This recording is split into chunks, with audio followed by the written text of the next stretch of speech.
Hello, my name is Bethany Dodge. Welcome to Conflict will be my presentation referencing the book Relational Leading Practices for Dialogically Based Collaboration by Hersted and Gergen. In Chapter 6, we learned that, quote, conflict is both normal and healthy for an organization, and that it may even contribute to organizational vitality. Usually when we hear the word conflict, we associate it with a negative, a fight, a disagreement, or an argument. It's true that conflict can be destructive if we intend to be mean-spirited or antagonistic. If, as a leader, you find that you are coming upon a conflict that has already identified itself as being antagonistic, there is a helpful approach that you can take by using these 5 steps.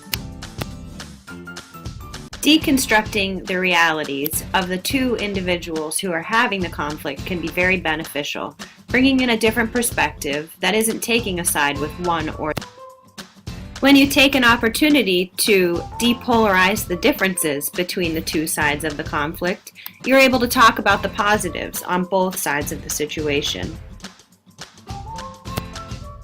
Next, you can search for commonalities. Locate the common investments and places where the two people who are in conflict are actually in agreement.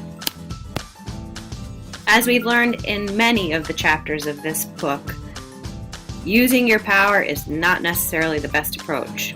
Heading into a conflict and just telling people to stop being conflicted, that's not going to be the best solution to the problem.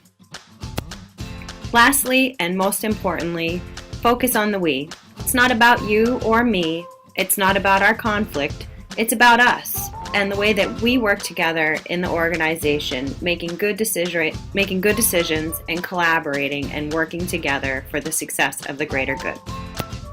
There is inherent value in conflict. Quote, if we understand conflict as the natural and normal result of people everywhere making sense together, then conflict is not necessarily a threat. Again, to quote Hersted and Gergen, when there is conflict, there's an opportunity to expand the ways in which the world can be understood.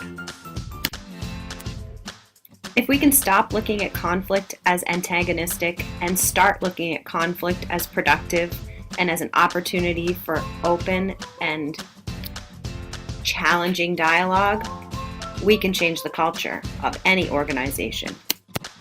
If we simply redefine conflict as an opportunity for dialogue and collaboration, it stops being antagonistic and starts being productive, creative, inspiring, and motivating all across every level of any organization. Lastly, all of the credit for everything included in this presentation is a result of reading the text Relational Leading Practices for Dialogically Based Collaboration by Hersted and Gergen, a Taos Institute publication. Created using Powtoon.